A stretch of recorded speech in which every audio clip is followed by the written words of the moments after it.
E a gente fala de economia agora pela 13ª semana seguida. O mercado financeiro melhorou as previsões para a economia brasileira em 2022. Expectativa para o PIB subiu mais uma vez e há uma estimativa da inflação ficar abaixo de 6%. Por isso, já convocamos aqui Priscila Yazbek, que vai nos ajudar a entender todas essas expectativas em torno da nossa economia. Pri, quais são, então, as projeções e o que podemos entender aí desses números que são apontados por esses pesquisadores, por quem indica isso? Pois é, mais uma melhora, né, nas projeções para a nossa economia. A gente trouxe aqui, então, os principais destaques do Boletim Focus. Como você adiantou, Evandro, então, previsão para o IPCA pela primeira vez ficou abaixo de 6%, em 5,88% a projeção do IPCA para esse ano.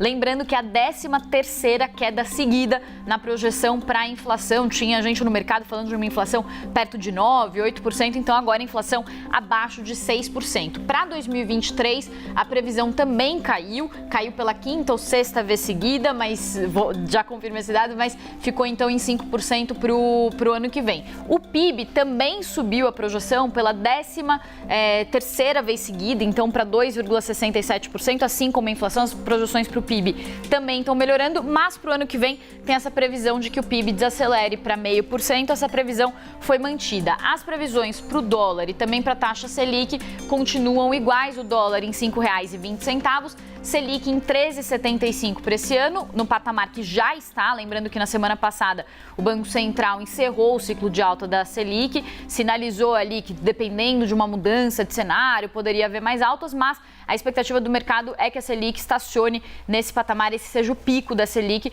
e daqui para frente só haja quedas, mas lá para o fim de 2023. E aí então a previsão do ano que vem da Selic também terminando o ano em 11,25%. Pri, esse crescimento de 0,5% no ano que vem, ele já é um reflexo do que está acontecendo agora neste ano, então, porque a gente tem um crescimento que foi impulsionado também pelas medidas do governo federal, e aí a gente tem a partir do ano que vem talvez o fim dessas medidas, né? O Auxílio Brasil a gente não sabe ainda, mas enfim, várias medidas que foram tomadas em relação ao combustível deram esse efeito também positivo na economia e inclusive até na inflação, né? E a gente pode ter um rescaldo disso no ano que vem.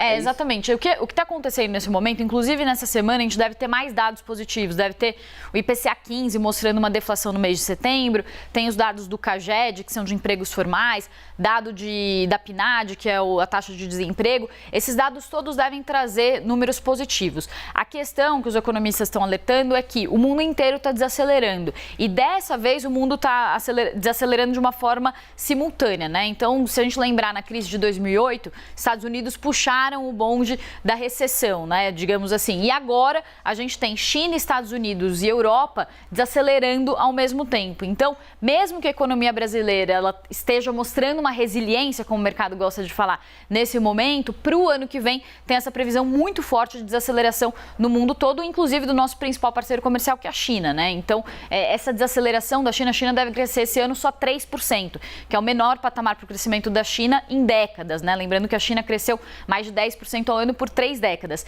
Então, só isso já deve trazer uma desaceleração muito forte para a nossa economia. Lembrando que no começo do ano, a nossa economia foi impulsionada justamente pelo boom das commodities, por uma recuperação dos países com a reabertura plena pós-pandemia. Depois desse impulso, dessa retomada, tem uma freada geral dos países no mundo todo, inclusive no Brasil, como a Marcela muito bem colocou, aqui a gente tem também essas questões internas. Então, alguns estímulos e alguns programas que têm previsão para terminar nesse ano e que não devem ajudar tanto a nossa economia a partir do ano que vem, e um efeito muito forte também do aumento dos juros por aqui, né? Que o efeito dos juros ele não bate de uma vez só na economia, ele vai afetando a economia aos poucos, gradualmente. Então se espera que esse efeito completo dessa alta muito forte de juros bata na nossa economia até o fim do segundo semestre, desse semestre de agora.